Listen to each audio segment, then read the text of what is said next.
Participar. Pide tu gas con nuestros canales de venta y locales de distribuidores adheridos a Gas Contigo. Ingresa tus datos en ganagasgratis.gasco.cl y participa por un año de Gasco todos los días por un mes. Ver bases legales en gasco.cl. Promoción válida desde el 10 de abril al 10 de mayo 2025. 30 premios de un año de gas gratis. Gasco, energía que transforma. ¿Sabías que cirugía plástica es salud? Por eso es que en Artemed contamos con el reconocido cirujano plástico, Dr. Enrique Lee, quien te brindará la asesoría profesional especializada que mereces en cirugías ambulatorias o procedimientos no invasivos. El Dr. Enrique Lee pondrá a tu servicio las mejores alternativas de esta especialidad médica. Cirugía plástica es salud, porque es bienestar físico, mental y social. En Artemed encontrarás 21 años de experiencia y un equipo dedicado a tu seguridad y bienestar. El Dr. Enrique Lee está contigo, hoy y siempre, del lado de las ariqueñas y ariqueños. Te esperamos en Artemed, Avenida 18 de septiembre, 1375, Arica. Atención, Scrum Coffee ahora abre de 5 de la tarde a 11:30 de la noche. Ven por los mejores sándwiches clásicos, completos en todas sus formas, exquisitos cafés y aprovecha todos los días las mejores promociones. Y si lo tuyo son las tortas, las tenemos sin azúcar, sin lactosa y de chuparse los dedos, panqueques y wraps. Los mejores. También jugos naturales, refrescos y postres. Que nunca te falte algo rico en la vida. Ven a Scrum Coffee, Avenida Argentina 2256. En Radio Estación te indicamos la hora. Las 6 en punto. Radio Estación. Música. Música.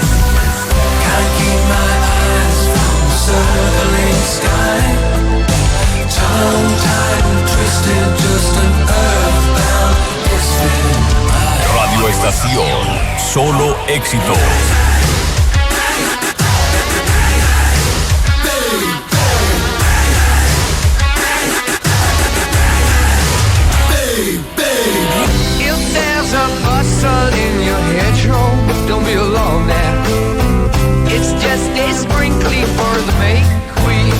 Radio Estación FM.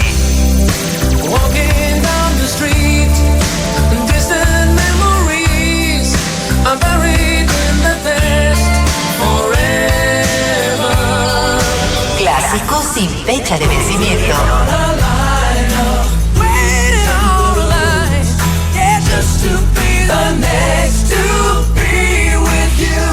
Todos tus recuerdos están en Radio Estación. Las opiniones emitidas durante el próximo programa son de exclusiva responsabilidad de quien o quienes las emitan y no necesariamente representan el pensamiento de Radio Estación. Todo el mundo siempre quiere algo. Algo más de lo que ya tiene o no tiene. Con lo que se siente cómodo o incómodo. Con lo que te alcanza y no te alcanza. Lo que te tiene feliz o aburrido. Siempre queremos algo. Pero como decimos aquí, para lograrlo, tienes que decirlo. A Radio Estación llega el periodista Sebastián Huerta para abrir las líneas de comunicación, darle una vuelta a los temas de actualidad y ver si es verdad que guagua que no llora, no mama. De aquí al final, ¿cómo no vamos a sacar algo?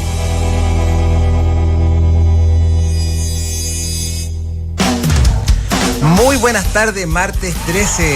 Oye, como el dicho, martes 13, ¿cómo es? No te embaraces ni te cases, algo así, ¿o no? No te cases ni te embaraces, algo así creo que es el dicho. Ni te embarques. Ay, decía te embaraces, mira, ahí me confundí. Oye, muy buenas tardes. Oye, estamos muy contentos porque hoy día tenemos una tremenda invitada. Una invitada, yo digo, una invitada VIP, completamente, de primer nivel.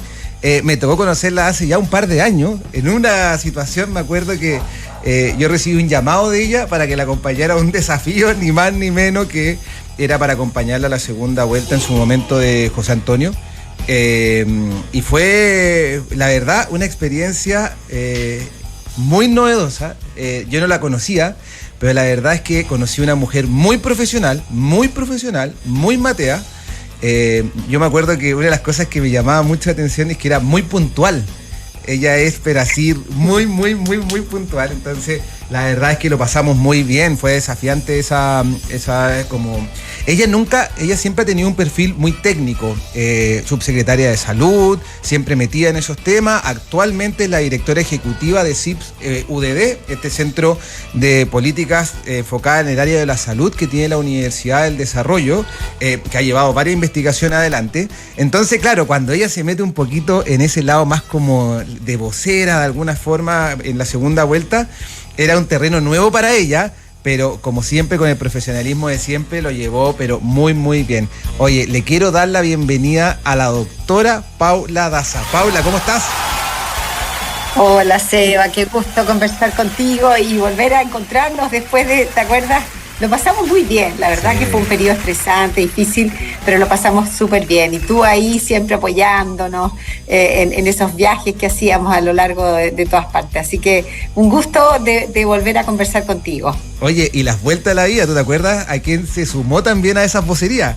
Ni más ni menos que la entonces alcaldesa Evelyn Matei, actual candidata. Sí, ella se sumó, ella fue increíble porque cuando yo me fui a esa campaña, la Evelyn me llama y me dice: Paula, eres muy valiente. Yo estaba como subsecretaria, ya estaba terminando el periodo del presidente Piñera. Me pidieron que lo fuera a apoyar porque yo no soy del Partido Republicano, pero teníamos que éramos parte del conglomerado, y la fui a apoyar y ella me llamó. Y yo le dije: Evelyn, vente conmigo a la campaña. Y al día siguiente estaba la campaña y estábamos juntas. Así que, bueno, y Seba también. Sebastián estaba trabajando en el Ministerio de Educación y yo lo llamé porque conocía sus virtudes, ¿cierto?, como periodista, y le pedí si se podía ir a apoyarme ahí, y ahí estuvo durante ese periodo que fue intenso, pero fue muy positivo porque además uno hace grandes amigos. Yo creo que todas esas situaciones de complicidad, de agitación, tienen una virtud que es hacer grandes amistades que duran para siempre. Sí, no, y era imposible no sumarse a eso, porque la verdad es que a mí una de las cosas que me impresionó es que la misma Paula con la Evelyn tenían diferencias en su momento, evidentemente, con el Partido Republicano, etcétera. Pero el desafío era más grande, Chile lo necesitaba y ahí estuvieron, y yo siempre he dicho, ahí es cuando se ven los liderazgos, eso es, al final, tratar de llevar el liderazgo a que tenga un beneficio para la comunidad y no solamente un beneficio propio que muchos buscan. Eso es de verdad jugársela, y así que yo encantado. Paula, te quiero llevar inmediatamente a un tema que evidentemente es de preocupación nacional, el tema de las listas de espera. ¿Por qué te pregunto por el tema de las listas de espera? Tú hace poquito dijiste que este es un gobierno que se dice feminista, pero el 76% de las prestaciones GES atrasadas corresponden a enfermedades que afectan a la mujer. A ver si nos puedes contar un poco más sobre eso. Sí, efectivamente. Mira, nosotros desde el Centro de Políticas Públicas en la Universidad del Desarrollo hemos venido siguiendo de manera muy cerca el tema de los atrasos en las atenciones de salud. Esto lo sabíamos, Sebastián. Sabíamos que post pandemia iba a haber una alta demanda de exámenes, tratamiento, y el cáncer iba a ser una prioridad. Y es por eso que a nosotros nos parecía muy relevante desde muy tempranamente levantar esta información, dar propuestas y hacer propuestas concretas para resolver el tema. El GES, las garantías explícitas de salud, como sabemos, son 87 prestaciones de salud, enfermedades que tienen por ley, tienen que garantizarse no solamente el financiamiento, no solamente la calidad, la atención, sino que también la oportunidad.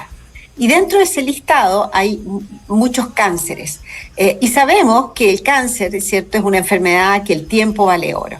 Y cuando hemos venido siguiendo estas listas de espera de GES, que por ley el gobierno tiene que garantizarle una oportunidad, vemos que hay más de 77 prestaciones GES atrasadas, pero de ellas 15.000 son cáncer.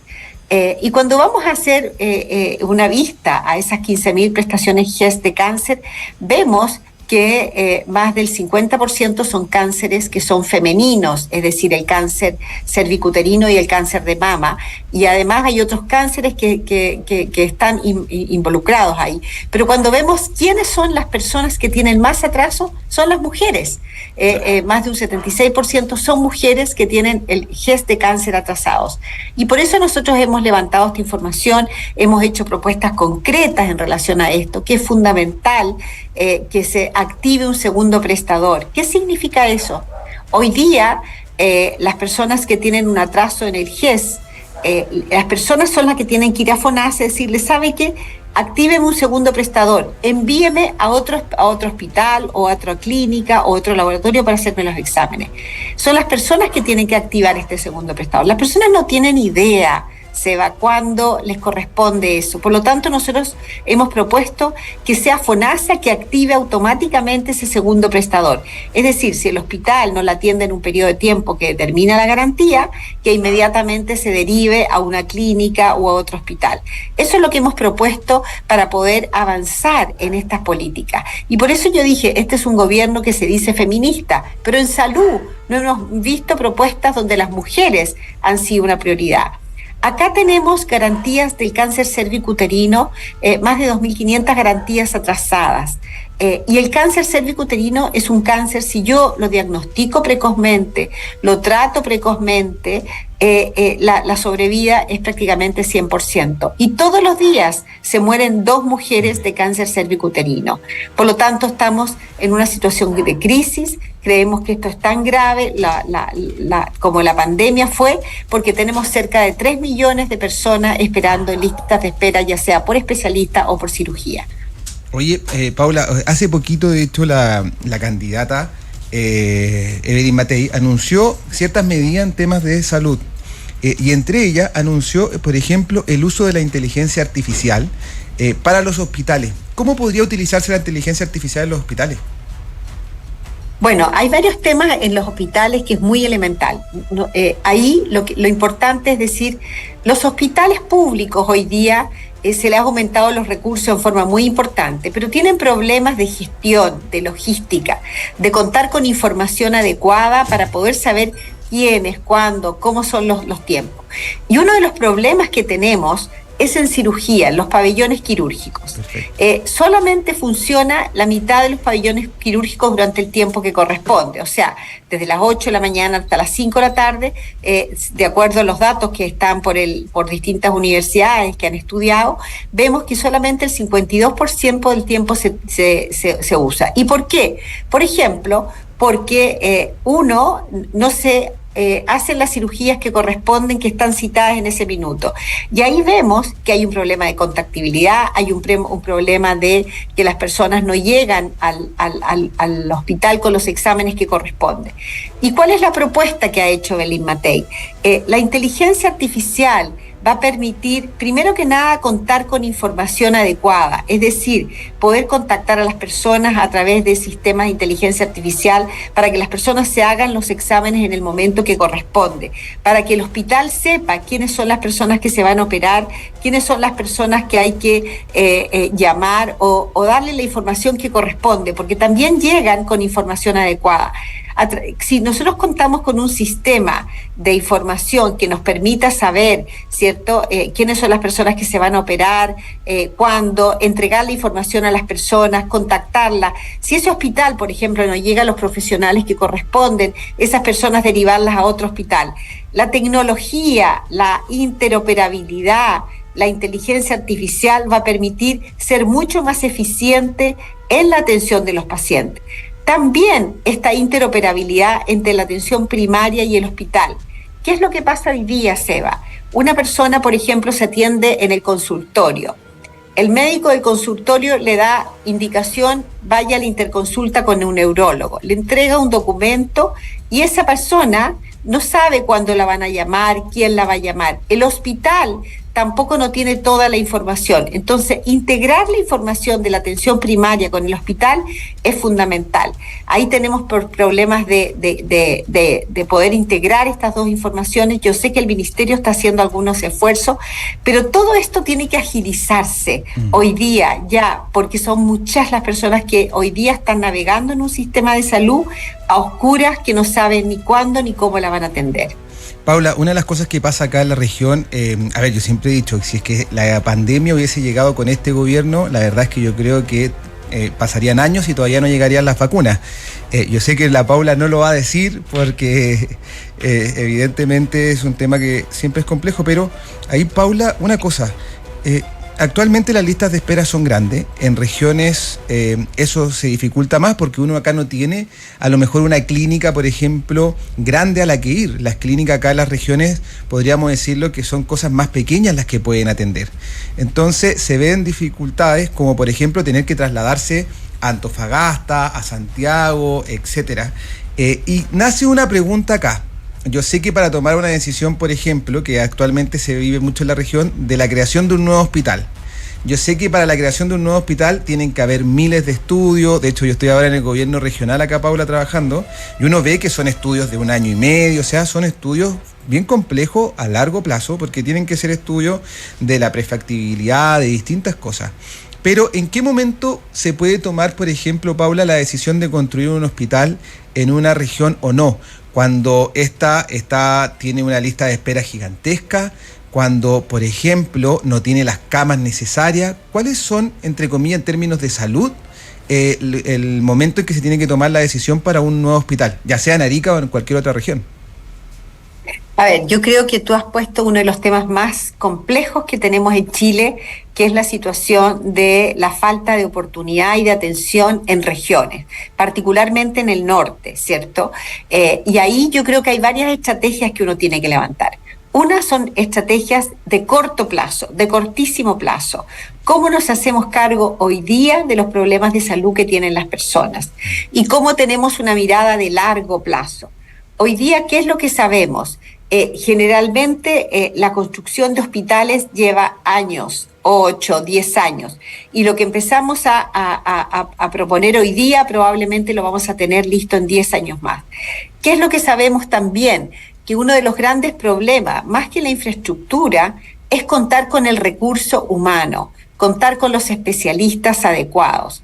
Entonces, yo creo que sí tenemos que planificar en el largo plazo, ¿cierto?, cuáles van a ser las necesidades de la región de aquí a 5 años, a 10 años, porque probablemente ese es el tiempo que va a demorar construir un hospital. Un CEFAM no se demora menos de 4 años.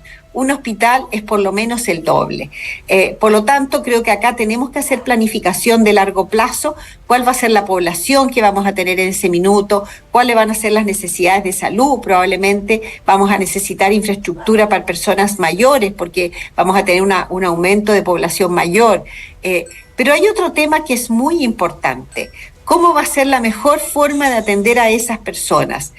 Como la escasez de profesionales, de especialistas es tan importante, vamos a tener que fortalecer las estrategias como hospital digital, de la telemedicina, de la teleconsulta, pero no con el paciente, sino que vamos a tener que tener profesionales en la región, ¿cierto?, que atiendan a las personas, pero a través y que ellos se conecten directamente con especialistas o subespecialistas en otras regiones, en otros lugares, para poder dar respuesta.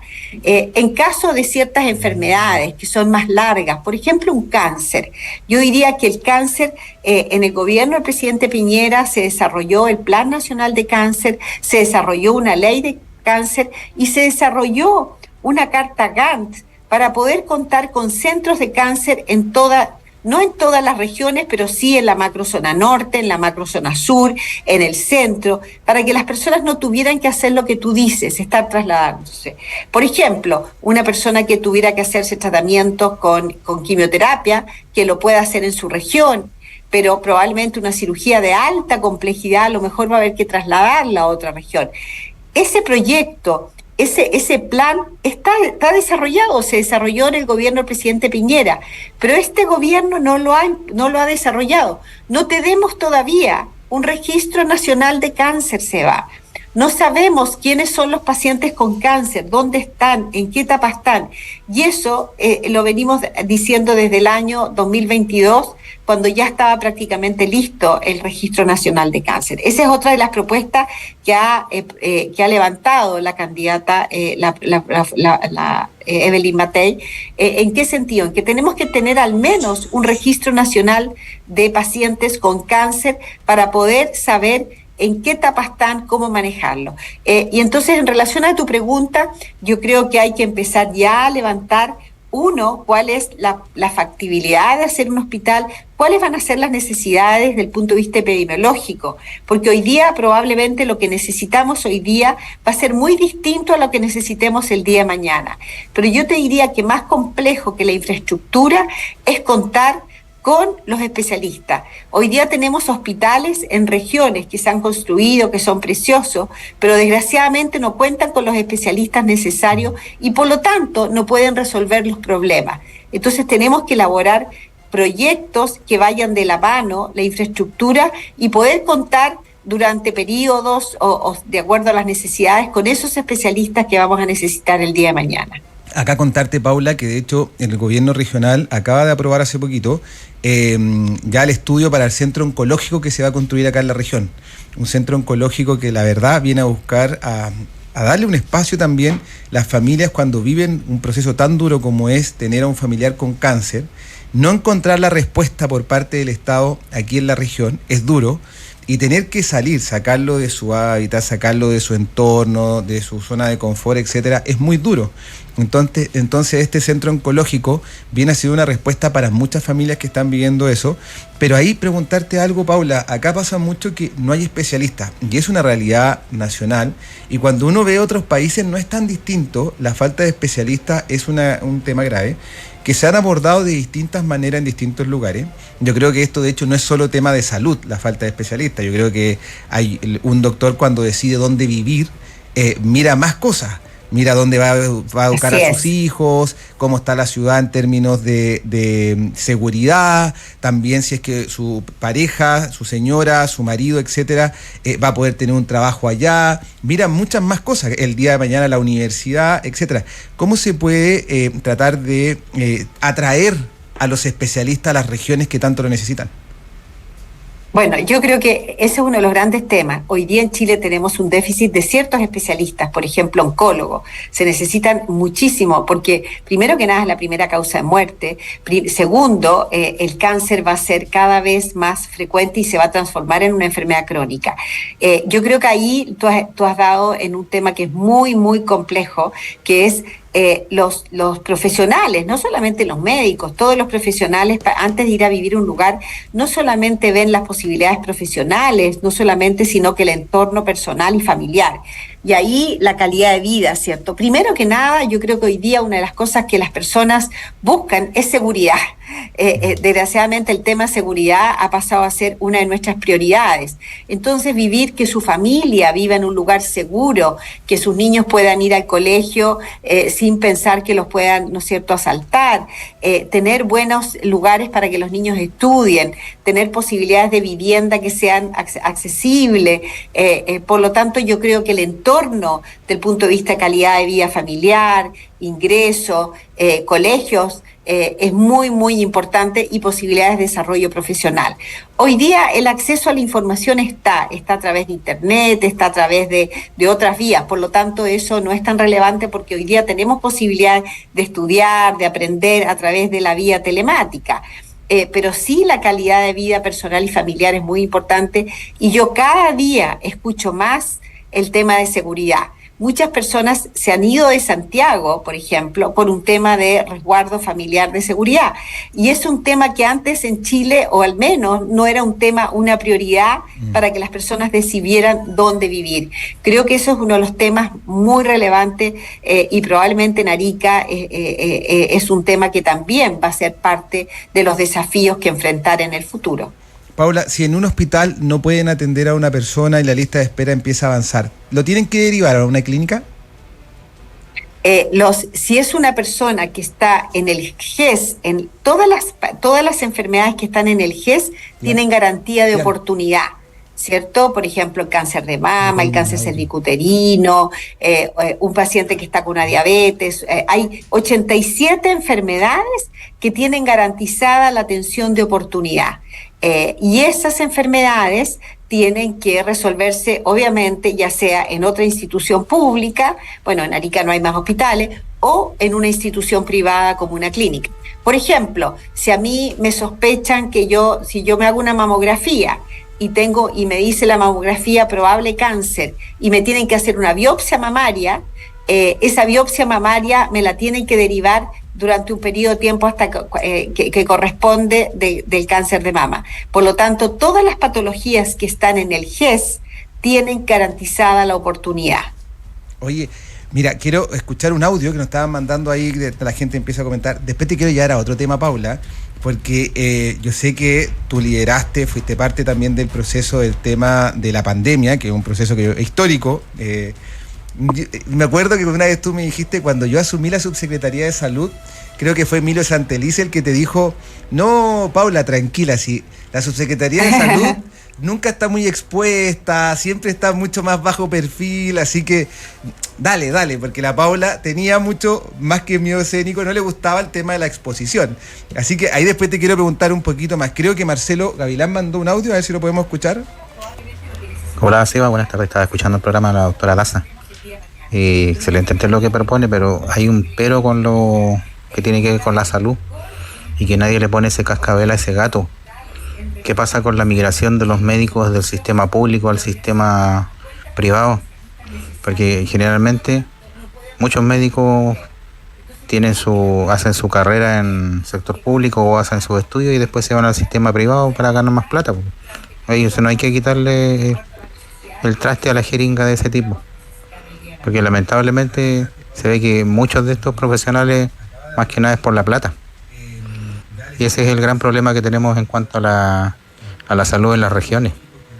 Casi todos los profesionales se dan cuenta que se van a la capital o a las ciudades más grandes, Antofagasta, Concepción, Valparaíso. Entonces, ese es el problema, y ahí yo creo que como gobierno deberían ponerle el dedo a eso, porque ese es el gran problema. Ustedes no sacan nada con tener un hospital de última generación bonito que tenga la infraestructura para tratar todas esas cosas que dicen, si faltan los profesionales. Ese es el gran problema. Paula, esa es una crítica que se hace bastante al gremio de los médicos. Yo creo que ahí yo voy a decir algo antes, Paula, a lo mejor tú me vas a tirar la oreja, pero yo siempre he creído que cada uno sabe cuánto va a ganar de sueldo y cómo lo negocia. Eso es algo que es privado. Pero yo conozco muchos doctores que, por ejemplo, tengo varios amigos que son doctores de la clínica alemana, pero que también atienden bastante medio tiempo muchas veces en la Universidad de Chile, en distintos otros lugares, porque ellos me dicen, a mí me encanta, y de hecho no solamente me gusta estar en el servicio público, sino también me retroalimenta de una manera distinta, me permite crecer como doctor de una manera distinta. Ahí te paso, Paula, el micrófono a ti.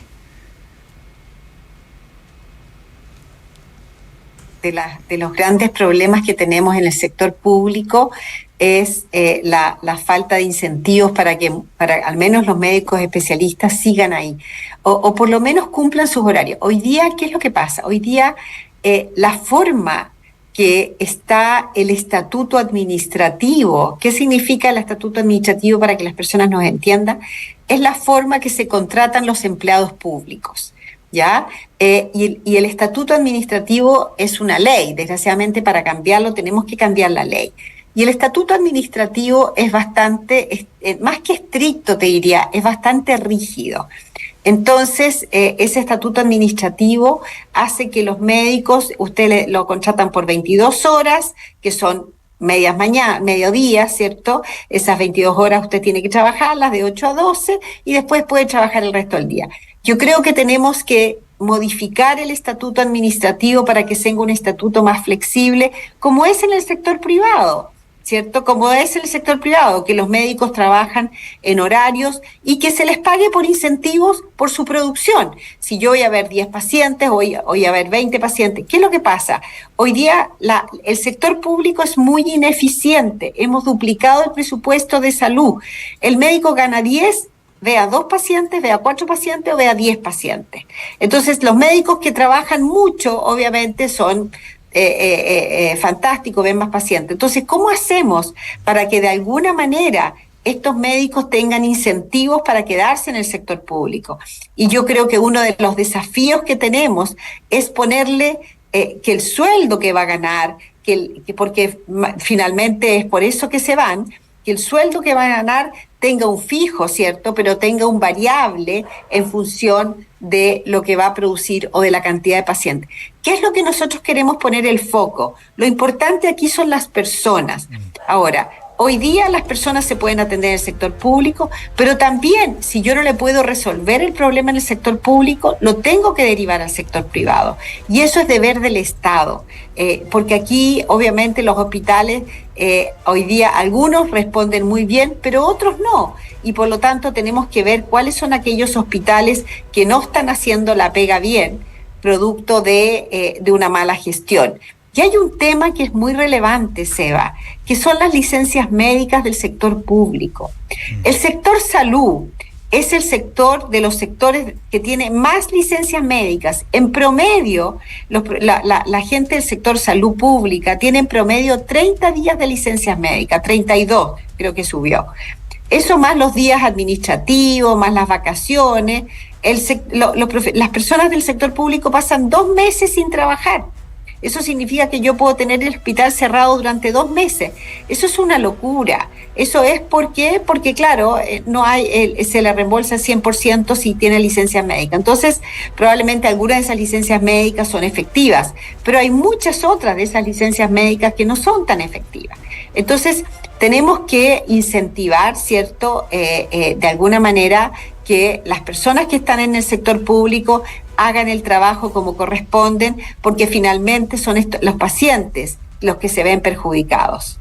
Perfecto. Oye, Paula, creo que hay otro audio, a ver si lo escuchamos, Tian, y después ya quiero empezar a preguntar del tema de la pandemia. Dale. Buenas tardes, Sebastián. Mira, yo soy diabético, independiente, o sea, con insulina, y la otra vez yo me hice una herida en el pie, pero como era arriba del tobillo, tuve que irme a la urgencia y de urgencia pasar a curaciones 2 días después. Entonces, como yo le dije que era diabético y voy a atenderme, no tuve esa rapidez porque fue en el tobillo, no fue en la pierna, o sea, en el pie. Entonces encuentro que uno debería hacer, porque es crónico, debería tomar el tiro en cuenta de curaciones y haber cupo. Nada más, haber cupo para gente que de repente se accidenta o algo así. Pero como fue en el tobillo, no me tomaron en cuenta hasta que el lunes y el accidente fue el día viernes. O sea, el viernes en la tarde. Entonces tuve sábado, domingo y el lunes tuve que ir. Así que ahí deberían ver más lo que es crónico diabético. Gracias, hasta luego. Claro, ahí todo un tema con el tema de la atención. Yo creo que ahí, mira, los problemas que tenemos en atención, en oportunidad, también en criterios, ¿cierto? Muchas veces las personas que están en los servicios de urgencia se ven sobrepasadas, ¿ya? Yo quiero hacer un gesto, no solamente los médicos, las enfermeras, los TENS que están en el servicio de urgencia tienen una alta demanda. ¿Y qué pasa a veces también? Que este señor tenía que ir al servicio de urgencia, obviamente que había que hacer una curación, sobre todo si era un paciente diabético. Las personas diabéticas que se les hacen una herida en la piel tienen más posibilidades de que eso se les infecte, que eso se les complique, y por lo tanto es tan importante que un paciente diabético se cuide bien los pies y que cualquier herida se la trate rápidamente para evitar que se infecte. Él es una prioridad y por lo tanto priorizar las atenciones es importante. Pero ¿qué es lo que pasa a veces en los servicios de urgencia? Como en la atención primaria no le están resolviendo los problemas de acuerdo a la demanda que tienen, las personas deciden ir al servicio de urgencia y muchas veces van a los servicios de urgencia personas que no necesariamente son atenciones de urgencia y ahí muchas veces colapsan y desgraciadamente las personas que sí debieran atenderse en forma rápida quedan un poco para la cola. Entonces yo creo que tenemos que hoy día más que nunca ser mucho más diligentes y ser mucho más resolutivos en la atención primaria. En la medida que la atención primaria, los consultorios, los CEFAM, resuelvan los problemas de las personas que lleguen a la urgencia, que lleguen a la hospitalización van a ser menos. Por lo tanto, yo creo que hoy día tenemos que poner las fichas donde la primera entrada al sector salud es la atención primaria y ahí poder tener no solamente médicos, sino que enfermeras y también algunos especialistas que puedan resolver los problemas en la atención primaria. Es ahí donde tendríamos que resolver la mayoría cantidad de los problemas. Paula, el 3 de marzo del 2020 se notifica el primer infectado por COVID. Yo creo que alguna vez tú me lo contaste, venías desde Valparaíso a Santiago en el auto, cuando te avisan que llega el primer infectado por COVID. ¿Cómo recibiste ese llamado? Mira, a ver, a nosotros me acuerdo un poco, voy a ir un poquito más para atrás, los últimos días de diciembre, los primeros días de enero del 2020, se sale esta noticia de que en China hay brotes de una infección respiratoria grave y que habían personas que estaban falleciendo. No sabíamos todavía mucha información, había mucha incertidumbre. Después, los primeros días de enero, nos llama el presidente Piñera en esa época, me acuerdo porque fue al día siguiente, Año Nuevo, fueron los primeros días de enero, y nos dice, bueno, ¿qué vamos a hacer? Aquí hay una situación en China, y empezamos a buscar información y rápidamente esto empieza a aparecer en Europa. Y el presidente nos pide, en ese minuto estaba el doctor Mañalich de ministro, estaba Arturo Zúñiga de subsecretario de redes asistenciales, y yo estaba en la subsecretaría de Salud Pública. Y nos pide que hagamos un plan. Y desde la Subsecretaría de Salud Pública a mí me piden que levante el plan de salud pública, de prevención, de toma de exámenes, si algún día vamos a tener vacuna, y rápidamente empezamos a ejecutar un plan. Por lo tanto, cuando llega el primer caso COVID en marzo, yo te quería decir que nos habíamos preparado. Habíamos empezado a aumentar las camas críticas, habíamos empezado a levantar los laboratorios, estábamos tomando exámenes en el aeropuerto, en todos los puntos de entrada, también estábamos tomando exámenes de COVID en los CEFAM cuando llegaban personas con respiratorio, pero nos habíamos preparado. Pero yo te digo que yo venía volviendo del Congreso, recuerdo, era un día soleado, era la 1 de la tarde, había ido a presentar una cosa de VIH, otra cosa nada que ver, y me llaman y dicen, llegó el caso. Sabíamos que iba a llegar, no sabíamos cuándo, pero te digo que no dejé de sentir un peso y que iba a empezar un periodo muy, muy duro para todos nosotros.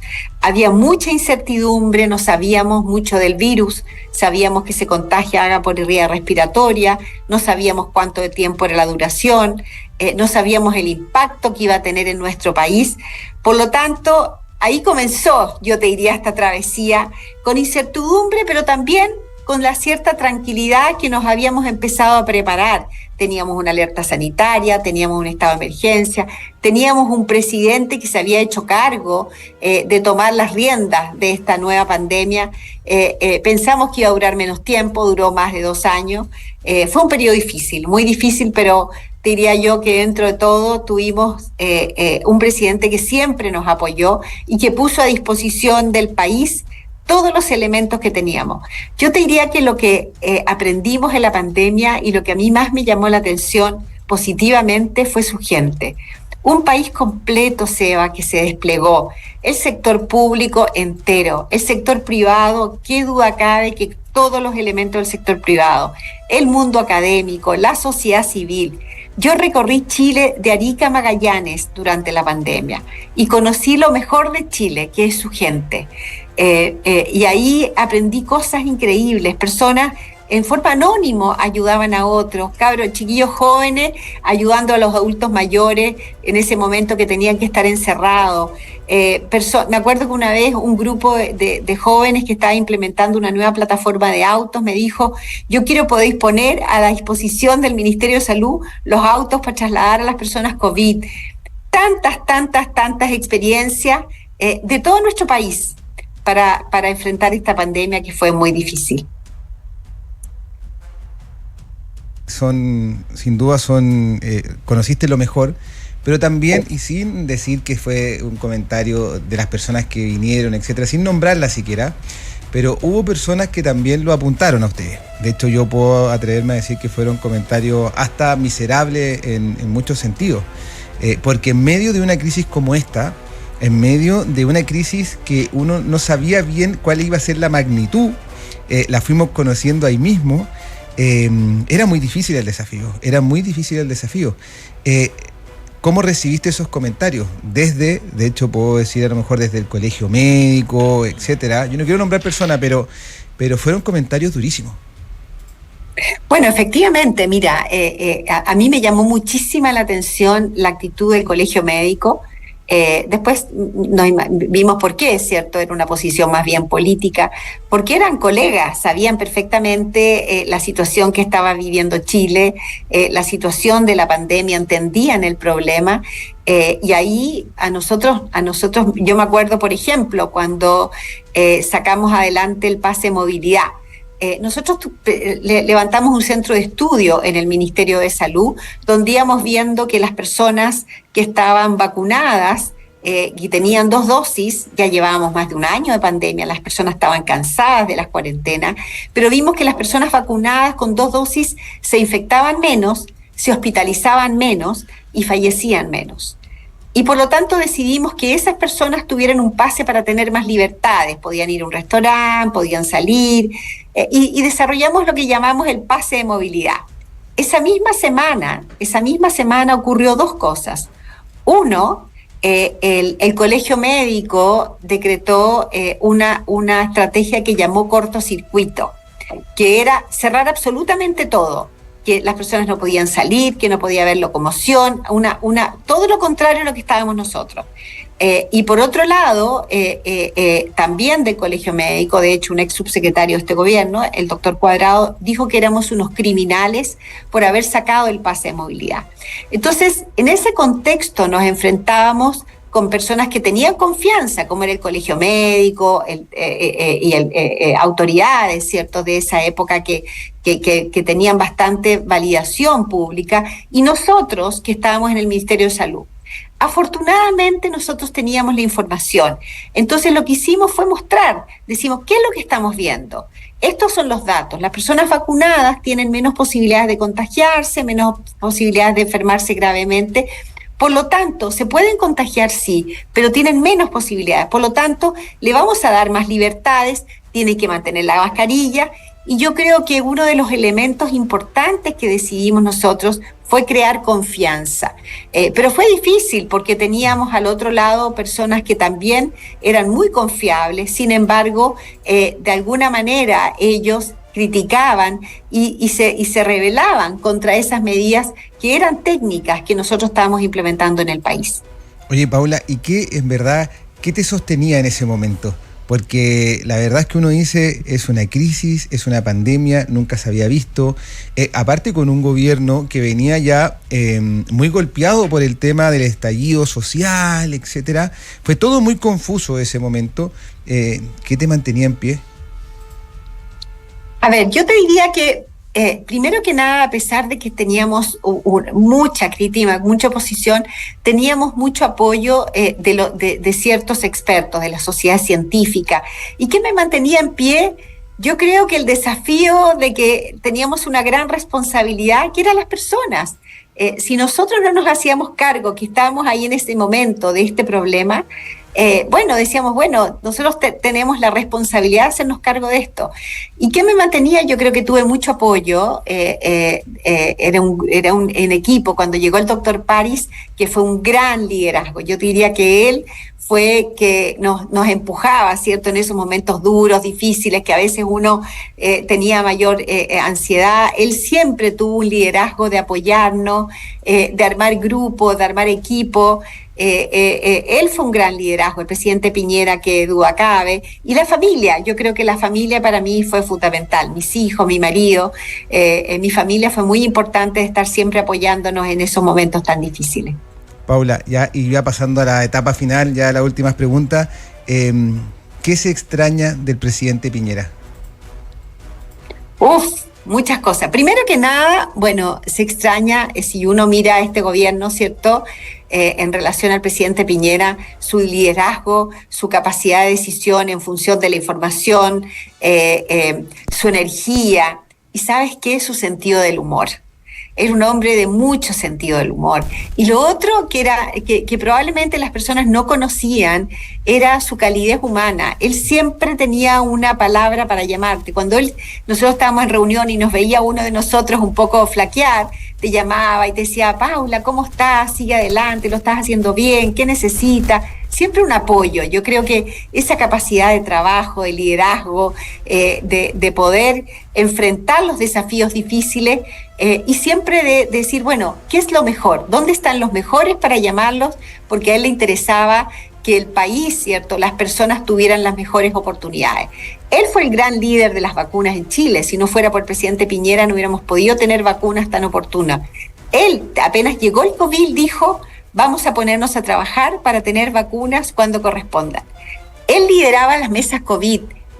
Una anécdota, yo le enviaba todos los días a él la información de los datos, ¿cierto? El informe técnico de quiénes son los contagiados, dónde están, de los enfermos, de toda la información que llegaba de todo Chile, había que reunir. Entonces yo se la mandaba muy tarde, cuando todo esto se compilaba y se mandaba. Y se la mandaba a las 11 de la noche, 12 de la noche, y siempre me decía, gracias Paula, gracias Paula. Un día el sistema se cayó y se la mandé a las 5 de la mañana. A las 5:01 me contestó. Gracias, Paula. A las 5:01 y a las 7 de la mañana al día siguiente estábamos todos ahí en La Moneda y me decía, Paula, ¿a qué hora me mandó el informe? A las 5 de la mañana, presidente. ¿A qué hora le contesté? A las 5:01, presidente. Ese es el presidente Piñera. Ese es el presidente. Paula, tú estás en el CIPS de la Universidad del Desarrollo, que estás haciendo un tremendo trabajo ahí desde esa universidad. El futuro, ¿cómo se viene? Bueno, yo creo que, miran, yo en este minuto estoy trabajando fuerte en el CIPS, estamos haciendo propuestas concretas, estoy apoyando en el grupo de salud de la candidata Evelyn Matei también para que tenga un gran plan, un gran proyecto de salud, sea para ella o para la persona de la centro derecha, ¿no es cierto?, que nos gobierna en los próximos años, porque sabemos que salud es un desafío urgente, donde con las medidas que tenemos hoy día, con las leyes que tenemos hoy día, tenemos que hacernos cargo especialmente de esa gran cantidad de personas que está en listas de espera. Por lo tanto, yo creo que ese es un trabajo que se tiene que implementar y aquí tenemos un gran equipo de personas, expertos en cáncer, en medicamentos. El gasto de bolsillo en medicamentos, Seba, es un tremendo dolor para las familias. Por lo tanto, hay un gran proyecto ahí que yo ojalá sea ella la futura presidenta de Chile, pero que estas medidas sirvan para el próximo presidente para que las implemente rápido en función de las necesidades de las personas. Paula, te quiero enviar un caluroso abrazo, de verdad que muchas gracias. Hay Paula Daza para rato en Chile, así que estamos muy contentos con eso. Esperamos verte ahí en futuros desafíos, ya sea desde la universidad o también desde el mundo de la academia o también desde el mundo político. Yo creo que siempre ha sido un personaje desde el mundo de la salud, poniendo su liderazgo a servicio de Chile. Así que eso se agradece, porque aparte yo siempre he dicho, y hace poquito me tocó hablar de ti con un grupo de amigos que me preguntaban, oye, ¿cómo es la Paula? ¿Cómo es? ¿Es simpática? Yo decía, mira, es matea, es puntual, es así, que a mí me llama mucha atención.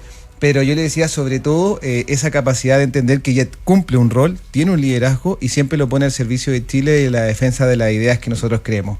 Hace poquito yo estuve en Bolivia, te mandé la foto, estaba tu papá. Sí, estaba tu papá, sí, estaba tu papá. Fue el último embajador que tuvo Chile. Sí, fue el último embajador que tuvo Chile en Bolivia. Entonces en la casa del cónsul general estaba la foto de tu papá, así que ahí te la mandé.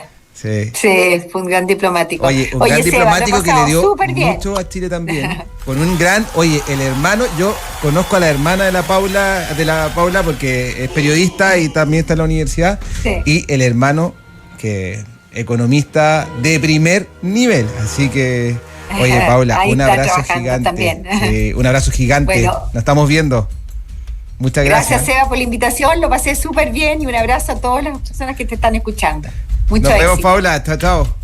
Nos vemos. Vamos a una pausa comercial y volvemos para que ahí hablemos un poquito de esta conversación, que la gente pueda opinar y contarles también quién va a venir mañana. Así que un abrazo ahí a la Paula que se está despidiendo. Vamos a un temita y volvemos.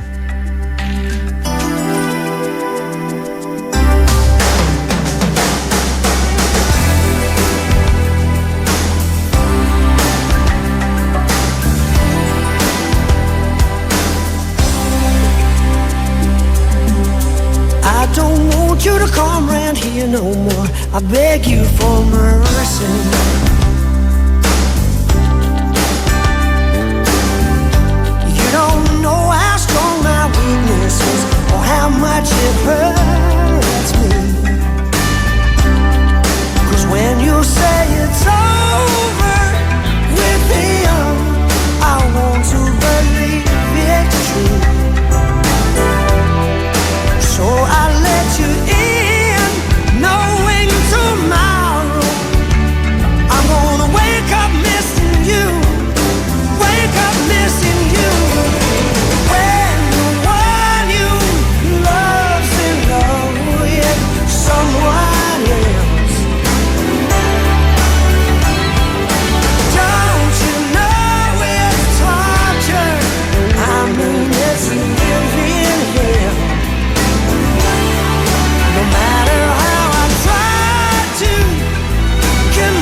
control.